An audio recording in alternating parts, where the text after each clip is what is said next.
And part of why I enjoy the Disney gig too is just I love seeing kids just their eyes open wide when they see just the process being done. Not even really blown glass or just seeing like the flame. Like when the kids would walk up to to see what I'm doing, I would turn my propane up really big so they got this. They called it we call it like the dragon flame or whatever. They're all like, "Oh my god, it's fire! It's so cool!" Just to tease them a little bit, Exactly. It's awesome. And I do the same kinds of things, man. Like as the kids are walking in, I'm on a Mirage flip pedal now. So I'll be working a little bit on my minor and just doing some work, but I'll make sure that as they walk in, I'll hit that flip pedal with that big roar, you know what I mean? Yeah. And just to see the kids' eyes light up and just for them to start to be mesmerized by glass the way I was, that's something that I enjoy helping them capture. It's been great. This is the Wise Guy Radio Show, a podcast dedicated to educating and inspiring through conversations with today's top talents in the world of glass. We will be dissecting their journeys in hopes to deliver actionable content that you, the artist, can start implementing now, helping you grow not only as a creative spirit, but also a successful artistic entrepreneur. With a little organization, relationship building, and your artistic ability, you can obtain greatness. Climb aboard, whether an artist, retail owner, or enthusiast. We have a ton of fun in store for you. Welcome to the Wise Guy Radio Show. This episode of the Wise Guy Radio Show is sponsored by Wise Guy Media, a new company dedicated to showcasing the talents and offerings of their customers through podcasting, eye-catching graphics, logo, and customized web design. Established in 2015, Wise Guy Media is continuing to push the elements of web and logo design with outside-of-the-box ideas and up-to-date graphic generating programs. Whether you want to launch your own podcast, need a website, or a new logo for your brand, they have all your needs covered to promote yourself and get your brand recognized in your industry. To see what they've been up to, check out their site, www.sonyermedia.com/wiseguy, for a sample of what they've been doing to help get this podcast off the ground. That's www.sonyermedia, SANYERMEDIA.com/wiseguy. Good day, ladies and gentlemen. Welcome to the Wise Guy Radio Show, Episode 1. This is Jay Michael, your host, and I cannot even begin to tell you how fired up and excited I am to be here today. And I got to start off by saying thank you for listening to this show and for being patient with me as I learn the rings of what it is to host and post a podcast. I was hoping last Wednesday that the pilot episode would have been up on iTunes and Stitcher and our website and SoundCloud and all the other outlets out there for podcasting. And due to my negligence and ignorance in the terms of technology, it did not happen. And thank you so much to a good buddy of mine, Mike Sharkey, also known as Shark, has a coaching company called Shark Zen Media. And he's actually my coach for podcasting, and he helped me on Friday get everything taken care of and squared away. And then Friday, late afternoon, early evening, I was actually able to get everything up and going and got my emails saying, you're now waiting for approval. So once I get my emails back, I will let you guys know that the shows are up and on iTunes and Stitcher. And until then, you can just go to our website at wiseguyradio.com and listen to the show directly off of there, or you can download it. And you can also, it's called the RSS feed, I believe it is, the link. And you can just copy and paste that and put that up into a couple different podcasts that are out there. That'll let you listen to the show. But I just recommend for now just listening to it directly from the site. And then hopefully by the time this show is aired, I will have the approval, and this and the pilot will be up on iTunes and Stitcher. So again, thank you all for your patience. You have been awesome. I greatly appreciate it. And let's get on with the show. What's happening, everybody? Jay Michael here with the Wise Guy Radio Show, Episode 1. I am really, really excited to have Rashan Jones on today, who is our first guest. Rashan, he's a brother from another mother. I've been following him for a long time now through social media and Facebook, and have really enjoyed watching him grow, not only as an artist, but as a man. And it's been fun. We kind of both together have gone through some trials and tribulations, not together in terms of side by side, but individually in our own paths. And through watching and contacting and talking through Facebook, we both actually kind of crossed paths last year by getting married. And it's kind of been a new turn in both of our lives. So I figured, because of his background and his personality, which is he's got a great big personality, and he's very talented as well, I thought we'd bring him on for the first guest. And he was the first person to get back to me, so that's a big win for you, my brother. Winning. Hell yeah. So, awesome, man. Thanks for having me. Yeah, I appreciate it, man. Yeah, hell yeah. It's gonna be great. Yeah, this is awesome, man. Great. So, a quick little background on Rashan. Rashan Jones is a borosilicate lamp worker living in Albuquerque, New Mexico. For the last decade, his company, Jones Art Glass, has been creating handcrafted, mouth-blown pieces of glass. A lifelong passion was found in the spring of 2001. After an apprenticeship opportunity left him hopelessly addicted to molten glass. Inspired by beautiful natural surroundings in Albuquerque, New Mexico, his work truly captures the fire and spirit of the southwestern high desert. Organic colors and shapes are hallmarks of his natural style. In 2013, he opened his first solo studio, High Desert Flameworks, where he continues his molten glass. And hey, dude, I got to just ask you, being in Albuquerque, have you seen Bugs Bunny? No, man, that guy's always trying to take a left turn out of here, I think. Well, That's how that works, you know what I mean? Yeah, he needs a GPS or something. Seriously. So, update his operating systems, man. Yeah, something. It's awesome. So, yeah, brother, so give me a little background. When did you get started? Who'd you work with? Any names in the industry we may know of? Yeah, man. Tell you what. It all started here in Albuquerque. Let me go back a little further. Back when I was a kid, my uncle used to coach football down in El Paso, Texas. So we'd always go down to visit him, and that took us down to Juarez, Mexico, quite often. And there was a really, really cool glass shop, man, where I would just stand for hours and watch him spin out these huge soft glass, like cobalt plates and margarita glass and stuff like that. So that was my first exposure to glass, and then bumped into it again probably in like 99, 2000. I had a buddy named Brian Bentley who was a local pipe maker, and I'd always hung out in the studio, and so it was something that just it was just natural. I was just always there hanging out with him, and so one day I had a 2-week vacation from my travel agent job, kind of coincide, and so I bought my first torch and took off from there. Heck yeah, that's awesome.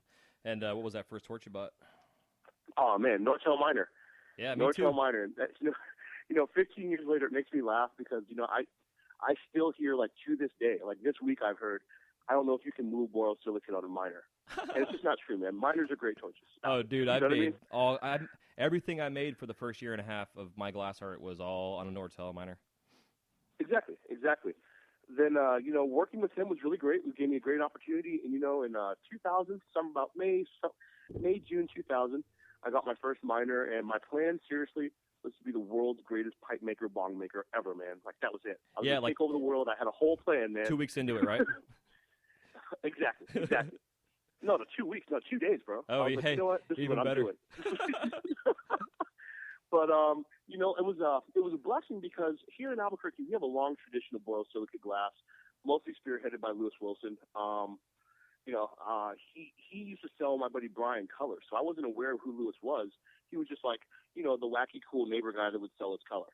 And so I was going through the library one day and just looking for anything I could on glass blowing at that point, and I ran across a video of his, and I was like, man, I think this is that weird old dude that we buy our color from, huh?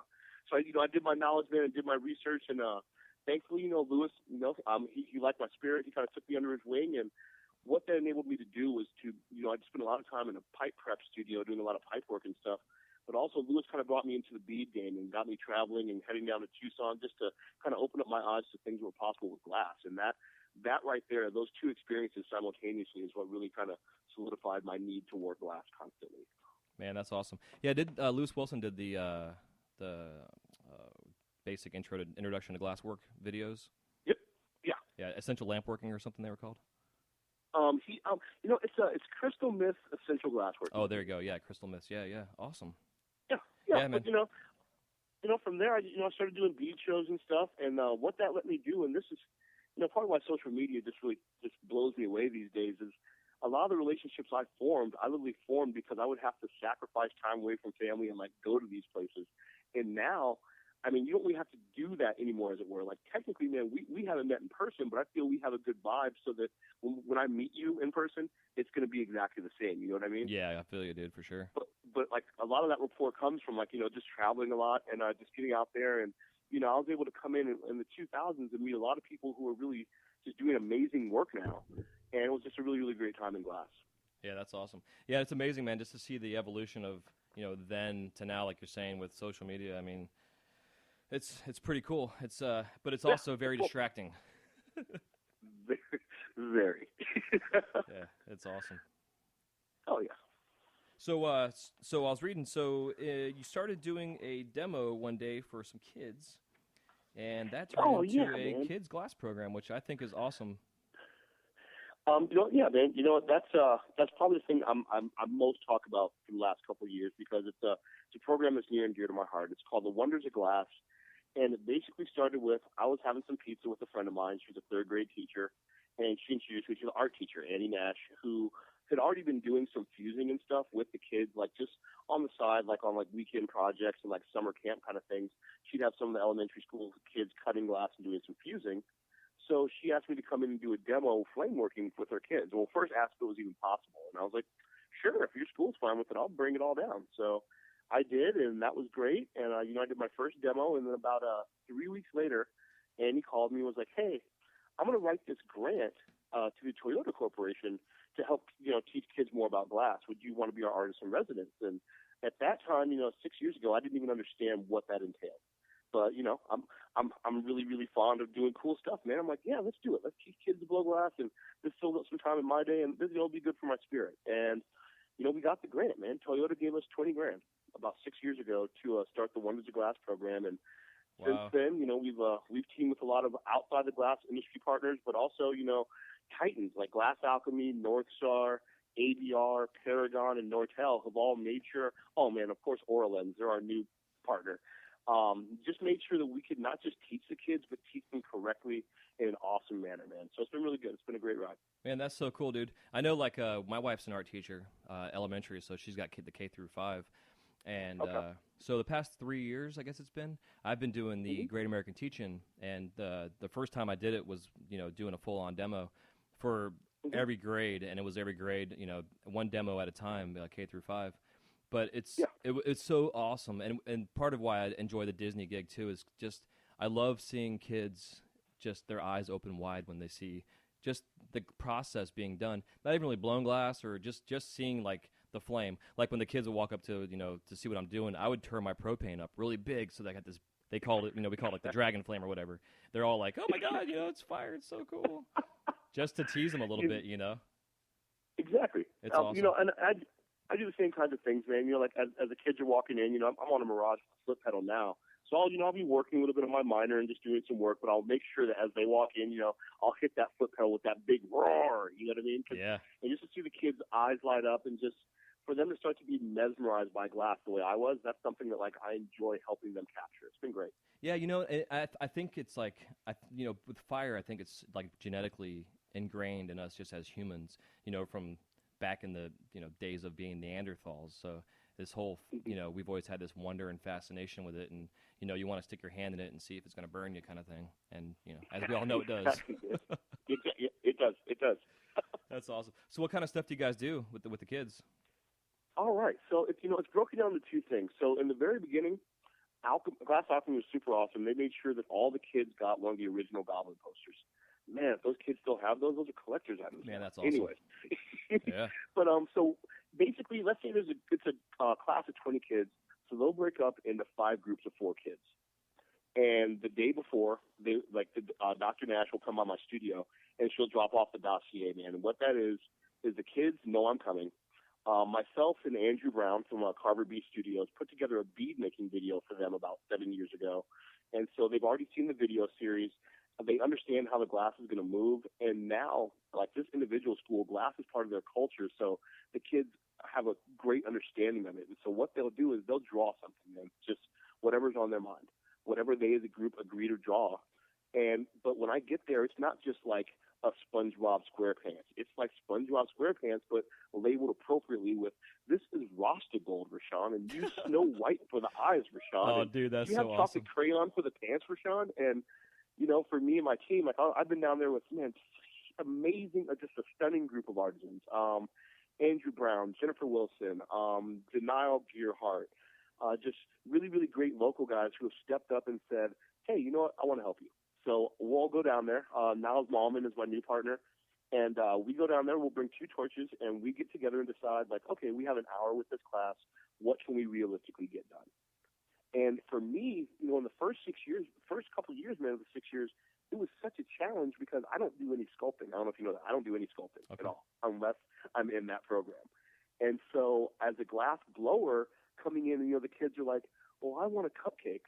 Okay, well, I can kind of fashion that. I'll take some 32 and blow it out and, add a topper and things like that. But, that was 6 years ago. Now I'm a lot more comfortable, and the kids are a lot more demanding, man. It used to be, hey, let's make something cool, and the glass blower will make it. And now it's let's stump the glass blower. So it went from like a simple Harry Potter wand or like a Juicy Juice suck box or, like I said, a cupcake in the early years to where we were down there probably about 8 weeks ago, and we did a monkey holding a banana and a lightsaber riding on a rocket ship. Oh my gosh! And we only have an hour, so we're not talking like super like critical detail, but like all the design elements are there. And it's funny we talked about social media a little bit earlier and like how it can influence the glass game. Yep. Like for me, the person making really really awesome sabers is there's a lot of really awesome people making really cool lightsabers. So what I'm able to do is go out to that person on Facebook after the fact and tag them and say, hey, man, we made this inspired by something I saw you do, and these kids loved it. So thank you so much. Yeah, that's awesome. Was it Sarah Shade, I think? Wasn't she doing the... Sarah Shade, exactly. Doing it for a while? Because I know there's another guy out there that he goes by Saber Glass, I believe. He's on Instagram. Mm-hmm. And he's doing on, like, full-on... like replica-sized lightsabers that are functional pipes. Oh, wow. And they've got built-in lights in them, dude. So, like, you hit a little button and the whole thing freaking lights up. I mean, it's yeah, they're badass, bro. Check them out. No, mine aren't that big. But yeah, I think his name. I think it goes by at Sable Glass. I think I'm not really sure. Oh man, but I hope the kids don't hear about that, man, because they're definitely gonna try and make me do that. Yeah, man. I'll have the link. I'll have his link in the show notes page, so so you can check that out. Awesome. Anybody else listening can check it out too. Yeah, man, that's super cool. I love the whole imagination of kids and putting things together because like. For myself and other artists that I've been around, it's always getting inspired isn't always easy. And when you have kids that are like, put this, and this together, let's see if you can do it, man. It reminds me of like an art class I took where we had to go into a science lab and draw.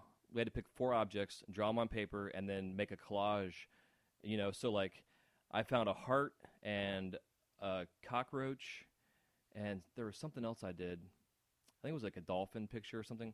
And so I basically like drew this picture of like this cockroach riding this dolphin with a cowboy hat on, shooting a gun, kind of thing. It was like, yeah, it's like, exactly. It's cool. But the imagination of the child, like my son, he's gonna be 8 this year, and he's always like, I'm not sure what to draw, Dad.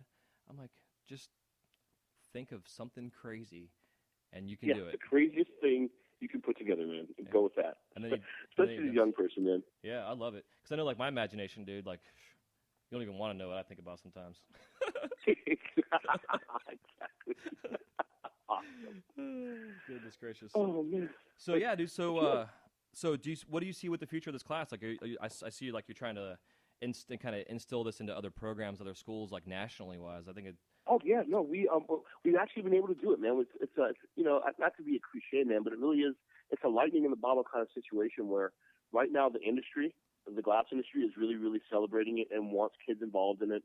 The larger suppliers realize that they should have a younger market base that can kind of grow into their products. So like now it went from just doing those demos to now we're doing hands-on stuff in the class. So the kids will come in like in the evenings or on a weekend, and it's a mommy and me or daddy and me kind of situation. Like you cannot just drop your 7-year-old off with me. You have to stay. So. Yeah. And they'll stay for like a 4 or 5 hour basic intro class, and we'll do a lunch, and it's basically we'll do a basic bead, a basic pendant, and an icicle. And what that lets the kids do is then the next time I'm in class at the school demoing for their class, the kids who have taken the class outside of school, those are the ones that we'll have come down and like, hey, do you want to help me pull these stringers, or and what 4th grader doesn't want to pull cobalt blue stringers in front of his classmates? Yeah, exactly. So yeah, that's awesome. It works out well, man. So it's grown from being a demo program to a true hands-on thing. And then back in July, I was at in Houston at the International Society of Glass Bead Makers, and I had a chance to kind of present it to a larger body of just bead makers from around the world. And what that's opened me up to is that there's a lot of people in that same vein all across the country. Drew Cups up in Michigan with the Michigan Project. They have a really, really heavy lean towards helping kids work in glass. There's lots of soft glass and offhand studios who are really heavy into it. As far as like the Toledo Museum of Glass, the program I'm doing is based on theirs actually, because any kid can just draw something and submit it as a class. And then if they decide to make it, they'll contact the teacher and say, hey, we're about to make this kid's thing. Do you want to live stream or do you want a copy of this video so you can check it out? So we kind of built it based on that. And it's awesome, man. It's great. That is too cool. Yeah, man, because, you know, I think that if it does take off like wildfire and does spread through like the school systems, you know, like it may actually help really gel the whole, like we were saying before about like, you know, getting lingo down and having it be consistent across the community, because it has to be taught at a younger age. And, you know, when you teach a curriculum, even though, like, you know, you look at the way our country is in language, you know, it's like soda and pop or, you know, whatever. Everybody's got different words for different things. But it seems like the glass language needs to become an actual language that we all use the same terminology, whether we're talking to some, you know, Lucio Babaco or, you know, Dale Chihuly or Marcel Braun. You know, it's like we all can get together and have, or Rashan Jones, and, you know, you know. but you know what I'm saying, dude. So it's like, man, absolutely. You know, there's got to be some kind of like consistency across the boards, because, you know, it's just, you know. And you know, as far as it spreading further, man, like mostly, like I don't really have any illusions about the fact that it's small children and like really, really hot heat. So it's definitely not for everyone. And so, like, you know, I've had that question before, like, you know, how do I feel that it hasn't grown bigger in 6 years? I'm like, look, you know, 6 years, we've got 4 schools. I'm good. You know what I mean? Like, I'm like, if this somehow becomes a larger like school board issue, and like we're building, like we have the curriculum built, so if we start implementing that on a larger scale, then of course that'd be awesome. But I also recognize that, like, it's, you know, it's like anything else. I mean, you know, flame working isn't for everyone. Same way drawing isn't for everyone, or the saxophone isn't for everyone, or asparagus isn't for everyone. So just all I'm trying to do is just let people know, like, hey, if you want to, you could be doing this. You don't have to. I'm not saying you have to, but if you want to, it can be done, and we have the blueprint for it. So interesting. So, like, to get technical with it, do you guys have insurance, like, and that kind of stuff for like liability issues? I do. I carry a $2 million policy through my business that travels with me when I'm demoing out, and the school compounds that when I'm at the school, they have their own. It's a long series of waivers. I will tell you, just full disclosure, that the school I started with is a private school. I've had a hard time getting into our local public schools, quite frankly, because of the insurance issues. Because my $2 million is not going to rebuild a middle school if something bad happens. Right. You know what exactly. I mean? Yeah. So, that's the reality of the situation. And the way it grew into a hands-on program was by me opening up my studio. We were only demo-based until 2013 when I opened High Desert Flameworks. We'd done some hands-on classes at a studio I used to work at, Gray Matter here in Albuquerque. We'd done some hands-on classes there, but we didn't really go like full-bore and implement actual like multiple meetings with multiple kids in a curriculum until 2 years ago. And a lot of that had to do, quite frankly, with the business side of it, because it wasn't that I was ever stopped and someone said, hey, you need to do this, but just realistically, man, I got to be responsible about this. Yeah, man, and that's why I asked, because, like, you know, a lot of people have issues getting studios set up because even though the glass has been around for so long, it seems like the infrastructures of cities and municipalities don't understand. You know, like you go to your city for permits for a glass studio, and they're like, "Oh, glass blowing," and they think you're going to have furnaces and all this madness going on. When really, you got a table and a torch and a fan. And I remember several years ago, I was helping a company get a glass studio set up, and they didn't. The city didn't require us to have hoods for the bench that we had the torches on, but they required us to have a hood for the kiln, which seemed completely ass backwards, you know. But I understood. So I'll tell you where that came from. I can actually tell you where that directly came from, man, because I've had that same issue. There's a guide. It's called the NFPA 58. It's the National Fire Prevention Act, Guidebook 58. It's like $80 a year. They update it every year, but that is the National Propane Handling Code, and we as flame workers somehow fall under that, because if our individual municipalities don't have their own set guidelines, they fall back to that. And we don't have to vent our torches, but we have to have a vent over my kiln. Are you kidding me? You know what I mean? Like that. Yeah, it's weird, right? Because they were treating us like a restaurant. So like I told the guys I was opening the studio for, I'm like, why don't we just go find an old pizza shop or some like a laundromat or something that already has ventilation or a kitchen in it, because they're going to treat us. I mean, you get into fire suppression systems and it's like $5,000-$6,000 minimum to get one and just to get it installed. Absolutely. It's Absolutely. crazy. So it's like, the whole underground being a Gorilla glass blower in your bedroom or in your garage, it's almost a necessity, because we're like, we got the thumb being pushed down on us all the time because the permitting people don't understand what it is that we're trying to do. And don't get me wrong, it's like, I understand, but if you do it properly and you can show them that, hey, my propane's outside, all my gas lines are run through copper lines, everything's sealed, blah, blah, blah, blah, blah, I'm not going to burn this building down, or I'm not going to burn the city down, even so. Exactly. You can prove to them, but they still don't want to hear it, so it's kind of an interesting thing, and that's why I wanted to ask, because I was really curious, because I know, like, when I do demos, I have a liability insurance myself, just because, like, if a piece of glass shoots out in front of me and burns a kid, like, I got to make sure, exactly. somebody's safe. Now, if I burn a building down, it's a whole different story. But my demos, I was doing them out in the basketball courts under, like, a cover, the shade-wise. So it made it a little bit easier for myself to be safe and have everything roped off and blah, blah, blah. But you just, shit happens. You just never know. And that's, the shit happens is really, that's what you're always trying to prevent, as a professional. And particularly compounding it with working with kids, man, like safety is tantamount. And I try not to ever be flippant about it, but it is the most important thing, because ultimately we've had an amazing safety record. Has a child ever touched a piece of glass in one of my classes? Absolutely. But I'll tell you what, when those two kids did it, I was in the restroom and both their parents were right next to them. So, you know what I mean? Yep. It's one of those things that, like, no matter how you try to supervise or guide it, things are going to happen, but it's all about kind of, just trying to limit the things that can go wrong. Yeah, man. I know. It's funny. Yeah. Oh, go on, dude. Go ahead. Oh, let's see. Just go on. I don't mean to interrupt you there. Yeah. Oh, no, it's just, another part of it, though, man, is that, it's also where I live, man. Flame working can be a regional thing, and that the things that I could not do what I'm doing in, like, New York City or Orlando or Miami, for that matter. Right. Only because, frankly, commercial real estate is very expensive. But living in Albuquerque, New Mexico, man, we're still the Wild West, and that I have a 600 square foot studio. I have a full fire suppression system.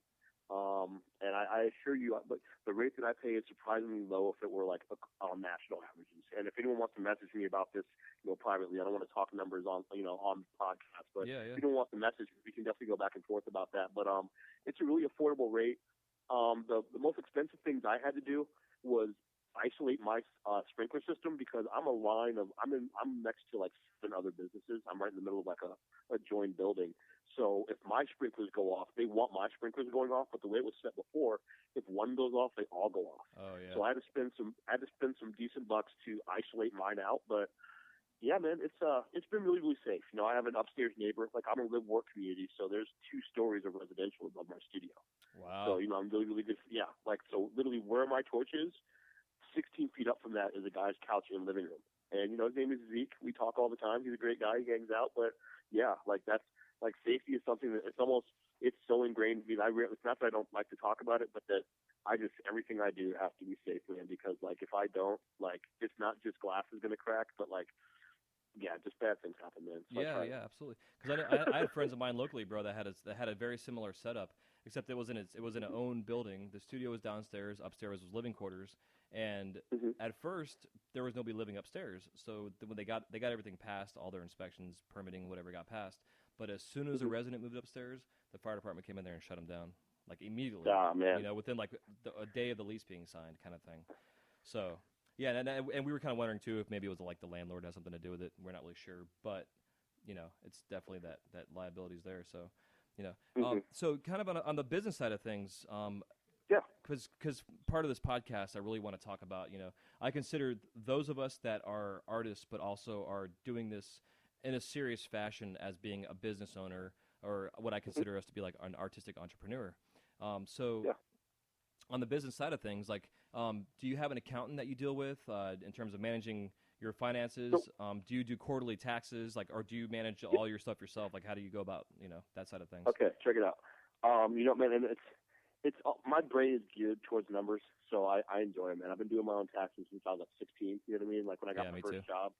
So like I got QuickBooks, and hopefully maybe one day I'll be able to amass an empire that like I'll need an accountant. But for now, man, I really don't. Like I use QuickBooks, and that pretty much keeps me online and on track as far as what I need to be doing. I pay quarterly into my state, but a lot of that, man, because I'm primarily a wholesaler, I don't even pay that much in gross receipts. Like what I send out isn't taxed by my state, so it works out well. Nice. But philosophically, man, I pay taxes because I like fire departments and parks and hospitals. You know what I mean? Like, yeah, I'm the same way, so bro. I try, Absolutely. and ultimately I try and do my part, like just mostly to be a good steward in my community because I want to be seen as like, hey man, this is a responsible glass blower. this Yeah. guy's running a responsible business. He pays his taxes on time. It's important to me. It's because by treating it like any other business, I'm able to just like in a couple. My son's a freshman in high school, man. In a couple of years, I'm gonna be trying to put my son through college on my glass income. So to think that it's not a business is incorrect, man. Like it's not gonna work for me. So Yeah, absolutely. I realized that from very very early on. And so, because a lot of my focus in glass blowing has always been like my son. It's always because, for a long time I was a single dad. And so everything, I blew glass because it kept me, it kept ends meeting, food on the table. And also I didn't miss a field trip for like 4 years, man. You know what I mean? So yeah, that's super cool. it's a good lifestyle. And so because of that, I realized that as fanciful, as whimsical as it seems, I have to treat it as a business because it has to be sustainable. Yeah, absolutely. Yeah, and it's smart, man. That's why that's one of the main reasons. Also, besides your personality, I want to get you on here because I see what you do is very professional, and it always. I mean, I can't say it blows my mind because I'm not really shocked by it anymore. But like when I go drop off an order or send someone a customer an order, I've got 2 distributors I sell to as well, and Mm-hmm. they thank me for making sure that I've got them an invoice or I have a packing slip. Everything's organized. I have an inventory sheet. And my logo is on those papers. Like they're like, "Oh my God, your logo's on here." I'm like, "Yeah, it should be." And Yeah. so part of this podcast, like, you can create the most amazing art in the world, but if you can't sell it, if you can't market yourself, if you can't be professional about being an artist and a business person, you're not going to be successful. And of course, success is different to everybody. I'm not thinking financial success. I'm thinking what you're thinking, Exactly. dude. Like where I can get up out of bed when I want to get out of bed, which is pretty early in the morning, and I do my Yeah. day. I Yeah. fart around. I play with my dogs, my kids. I get my kids to school. I can pick my kids up from school if I want to. Exactly, man. You know. But For me, just go ahead. Sorry. oh no, so I was say, but the biggest thing with myself personally, working at home, is the whole discipline. It's so easy to walk inside the house and get distracted by dishes or, my TV or something. Yeah, I salute you because I can't do it, man. I've had a studio in my home, and all I did, I got really, really good at Tiger Woods golf on the PlayStation. Dude, I could tear up some Tiger Woods, brother. Super good. Like seriously. So like I admire you, man, because before I opened up High Desert Flameworks, I was thinking about building a home studio just out of our garage, man, because we had some space, and it was just ultimately I realized that like I just wasn't. I think that you're a very unique person and that you're very professional minded and you can still work out of your house. I think that's amazing. Thanks, bro. Salute you, sir. Thank you. Salute you, sir. That's awesome. But the business side of it, man, is it's hard to mix in because as you alluded to before, success means something different to everyone. And for a long time, whether it be watching a lot of my friends excel in the pipe game or the bead game or the work I've done myself, I wasn't sure what I wanted to be, as it were. Like all I knew for sure is that I wanted to work with glass every single day, touching it, making it, selling it, breaking it, everything. And that was success for me for a lot of years. And then, as life changes and things kind of came on and, met my wife and just, different things happen, man, that everyone kind of goes through. What I found that for me, success isn't financial success at all. It's really just balance. It's that balance of like being able to both, have the option of picking up your kid if you want to, Yeah. or, put them on the bus because you're having a long torch session. These are the kinds of things, like those are the kinds of decisions that I want to be making because, I enjoy the fact that now, particularly because he's older, if I've told my son like, hey man, I'm going to meet you at 2:30, let's do our thing. One, he knows how the glass life works, as it were. So he'll message me like on the way out of school, like, hey man, are we still meeting up? And usually I'll say I'm on my way, but sometimes I might say, nah man, why don't you take the bus to your grandmother's? I have to finish this wine glass set, or this bubbler is not going to make itself, buddy. That kind of thing. Yeah, So, yeah, that's good, man. Because like with my daughter, she'll be 16 this year and going to be a junior next year in high school. So it's like, which is crazy. But I started right before she was born, so she's been through this whole thing with me, and it's the same. I totally get that, dude. Because like tonight, for instance, she was asking me about her and I going to this play that her boyfriend's in. She's in a local high school magnet program for theater, and she's in the drama program. And her boyfriend is in the drama program also, but he's outside doing little theater type stuff. And I told her, I was like, I would love to go tonight, but I've got a podcast coming out Tuesday, Wednesday. I got orders coming in, and she totally understands it. She didn't throw a fit. exactly. She says, "Okay, Dad, I love you. Have fun." Man, probably my best kid, like, relating to glass life story. My son was in 4th grade. It was a Rio Grande Nature Center. And, I met up with the class, and, we got our sack lunches, we're hanging out, and, this other kid was walking through, and he and my son were probably about maybe 8 or 9 feet ahead of me, and he didn't realize I could hear him.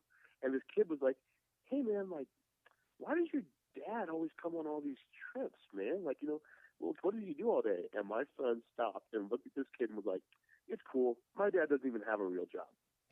Now, dude, part of me might be taken aback because, of course, I work hard. But the fact is, if I'm able to work as hard as I do at the level that I'm at, and my son doesn't even realize I have a quote-unquote real job, that's balance. Coming up on the next episode of the Wise Guy Radio Show. When I first started listening to these shows, I would hear this terminology. I'm like, I wouldn't know what the hell they were talking about. But CPA is a certified public accountant, and an IRA is an individual retirement account. There you go. Hell yeah. PSA. but no, man, that's the kind of thing as the glass industry. Look, I spend a lot of time online going through like different, what color is that, and what torch should I get, and this, that, and the third. But yeah, man, no one's really talking about like after. Yeah. You know what I mean? Like, okay, let's say you find the perfect torch and you develop the business and you get it going. No one ever talks about that after. It's like the taboo subject. Like the business skills and pricing are like the two taboos in this industry. And for whatever reason, like I feel like by shining more light on those issues, I mean, everyone's gonna be more organized. We'll be happier. Everyone will be closer to that balance, man, and success. So yeah, dude, and that honestly, besides teaching safety and health, that is why I'm doing this.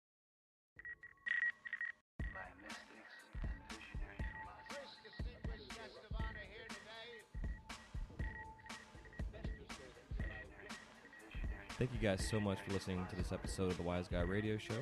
If you have any questions, comments, or remarks, please leave them in the show notes page area where it says comments. We'll see you soon. Have a wise night.